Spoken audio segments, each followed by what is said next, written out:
Hello everyone, KFW here with Chronoquartz. Again, we've already beaten the game, but we got the worst ending, so we need to fix it. We need to get to the Chronoquartz very, very quickly before Morthus is able to teleport in, and it takes him only 6 loops to get there, so we have to beat the game in 6 loops. Now that might seem impossible considering we did a pretty good job of getting to the end without wasting too much time in 125 loops. So even if I cut that down 90%, we'd still not make it in time. So how are we going to do this? All right, let's first start a new game. We have to erase the whole save. And I'll walk you through everything. Okay, we have to get the opening cutscene, which we're going to skip. We're going to skip this opening cutscene. And then we'll talk about it. So, our map is entirely gone. So we know that Morthus, etc. is going to be somewhere around here. That's where we have to get to. Now, the way we did that before is we got the rainbow key, which let us open up this door, and the hourglass in order to get there early enough to get around to the back side to enter. But that's going to take too long. What we need is the 5-digit password that we finally got by finishing the bad ending. So MA7T5. And we need to get to the cemetery. So if we get through that area in the cemetery, we can get to the Chrono Pass early. But to get to the cemetery, we're going to need the Chrono Shard of the cemetery, which is in the forge. So we need to get through the forge. To get to the forge, and to make sure we are able to hold on to the items, we need an ancient lock. So the very first loop that we have, which is actually loop 0, not loop 1, this loop is entirely about getting an ancient lock. So let's wait for this guy to get out of the way.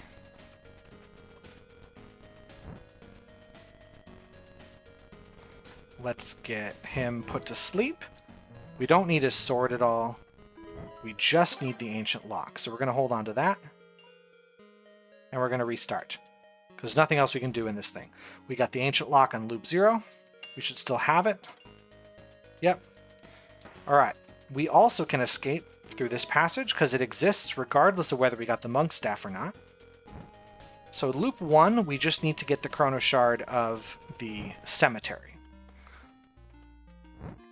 And you might think, how are we going to get all the way through the forge in one loop? Well, remember when we got through the forge, there was a shortcut back to the main part. And it was right here. This whole time, this existed. So let's grab the Chrono Shard of the cemetery, and we're going to lock it in place.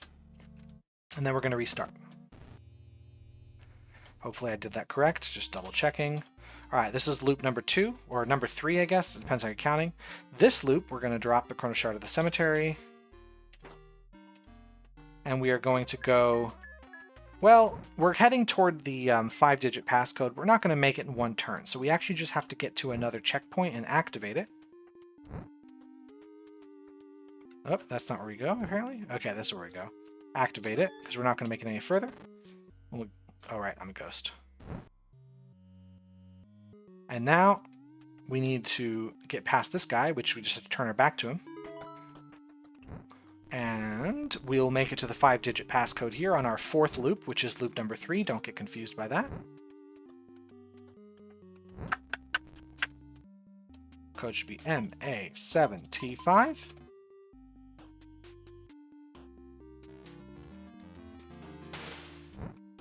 Right.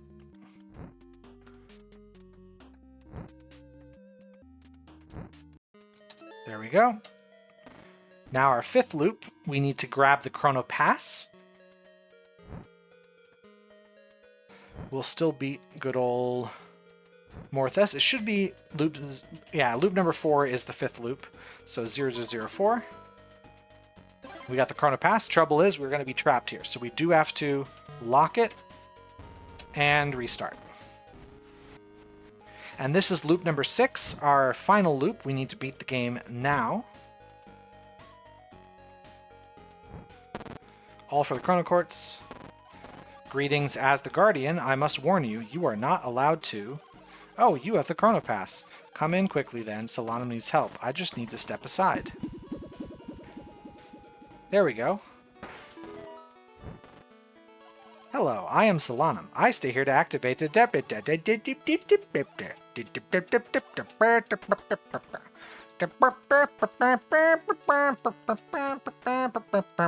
This is all the same.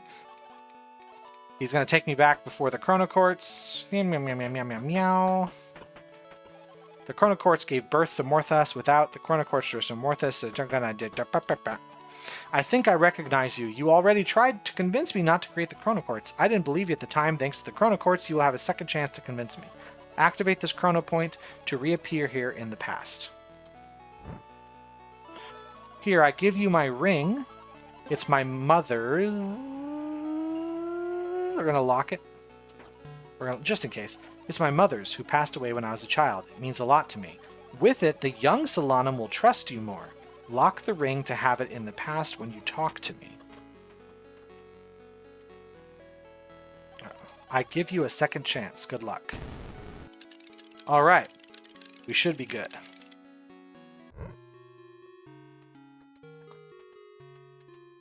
Hello, I am Solanum. I don't understand what you're talking about. What is a Chronoquartz? I'll never give up such an artifact. How did you come to have my ring? If I had trusted you enough to entrust you with this ring...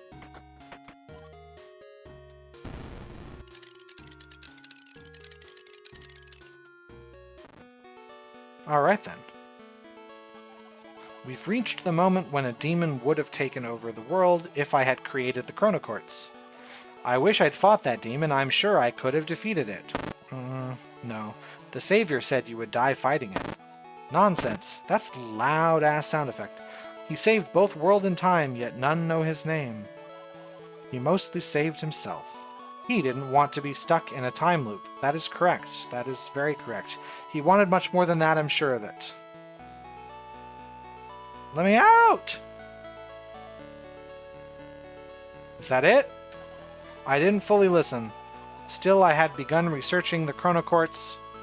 What did you do with it? I burned it all, but I'm certain one research note is still out there.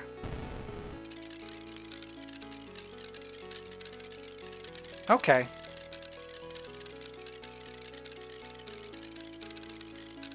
Okay.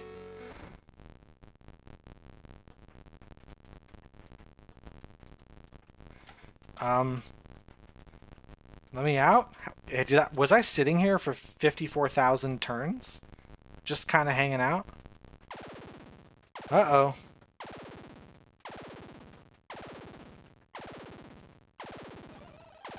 He's speaking binary. Oh, he's speaking binary. And that's the end. Chronoquartz. Stats, help, loop, dab, the game, Taz, font, pick characters, music, other. To all my friends and family, editor plus once forgotten you, thanks for playing. By Matthew. And that is the game. That is the correct ending. Now, when I first saw that, I thought, well, surely there is a third ending because he talks about one research paper he left behind. And it turns out there is not. That is just a little fun gag where it turns out he makes the Chronoquartz anyway, or somebody else finds the research and makes it. And their Morthas returns 50,000 turns later. That's it. So if you're thinking, oh, there must be some other ending, I must scour the game looking for clues, you're not going to find them. Unfortunate. But that's okay. I think this game works just on its own. You know what? Since this is a short enough video, I'll make a little mini review after the end. I don't know what I'm doing with my channel. I don't know what I'm doing with my life. I'm not sure if I want to be reviewing games. I'm not sure if I want to be making separate videos for that. But not right now. I'm just going to say generally what I thought of this. And when I do that, I'm going to turn the music off for a second to say that, or just turn it way down. It's lower on the recording software, but when I'm listening to it, it's at a nice comfortable level for me. But it's this menu music is louder than anything else in the game, so I feel like I'm yelling over it. Okay, quick review. You know what I'm going to say? I do my out of 5 system. I'm going to say this is a 3 out of 5. That's it. Game is 3 out of 5. Maybe I'll put on the screen now what I mean when I do the out of 5 system, because I tend to weight things very low, so even really good games have quote-unquote low scores, because I save the top scores for, you know what, it doesn't matter. It just doesn't matter. 3 out of 5. Honestly, I think this is really incredible for being a solo dev project. I know in the credits it lists a bunch of, assets that were from other people, but it wasn't other devs. It was like buying art from a different artist and buying music from a guy on Bandcamp and, you know, licensing that stuff for the game. That still counts as solo dev. Don't get mad at me. But I think incredible solo dev work. This game feels great. It doesn't outstay its welcome. It doesn't leave too soon. Like, it really explores the idea. It doesn't feel like, it feels like every element of the game works together really well, and that the gameplay uses the central conceit in every puzzle. Like the idea that you only have 10 turns to beat the game. Like a lesser indie game would just say, you have 10 turns to beat the game, and then just throw puzzles at you. And so the 10 turns is an annoyance because you just have to figure out really, really tight solutions for everything. But this game really uses them all. Like the Forge is all about finding turn parity. The desert itself is about the lock mechanism, as well as getting the turn on the clock to 24 exactly. Like, it's all about the turn mechanic. I think that's really, really well done. Unfortunately, I guess I gotta say something about the game that isn't perfect. It's what I'm required to do. I would say the weakest element of the game is the music. It just doesn't do anything for me. Part of it is it's licensed, so like the music wasn't made for the game, and it really shows. Like, if I were to mix up the tracks for each area of the game, I don't think it would change how the game feels. Like, none of the tracks feel essential to particular parts. It just kind of feels like some, generic chiptune music being thrown in. It's okay. It's not bad. I noticed it when I first played the game before I recorded anything. Right away in the castle level, I just had the visceral reaction in my gut of, this isn't right. This isn't how the music should sound. But that's the only thing I'd like to say about it that's just actually not good, in my opinion. Everything else is really, really great. I think the art style works, even if the dev, sourced it from other materials. I think that the level design and puzzle design is almost perfect.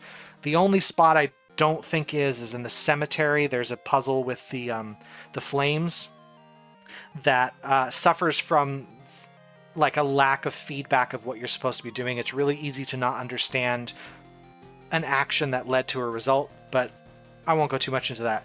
Otherwise, puzzle's great. I really, really like the whole area with the hourglass. The hourglass area is the best area in the game. How that puzzle works together. It's just like one domino after another. I need to move the rock so I can get into the area and drop the glasses, but in order to do that, I have to also get the code. But to get the code, and then I have to move the cart, and then I have to, all the stuff in order feels really good. And of course, how the loops work together at the end. You make your way back to the beginning of the game, and you have the trick of getting out of your cell early to do this puzzle that was impossible at the beginning of the game. Very brilliant. I think the dev is extremely clever, and the shortcomings don't really ruin the game for me at all. Like, I say 3 out of 5. It wouldn't have been a 4 out of 5 if the music was better. I don't think the music being does anything. I don't think a couple puzzles that didn't work out for me really ruined the game for me. I think it's great. If you watch this whole series, unfortunately it's spoiled for you, so if you buy the game, you already know how it ends. But I do recommend this. I recommend you buy this game. It's really cheap right now for what it's worth. It is very cheap. I think that it should cost more. I don't know. I just think games should be more expensive. That's what I'm going to end the video with that. That is my spiel. If I was one thing I believe in this entire world, games should be more expensive. Have a good day. Bye.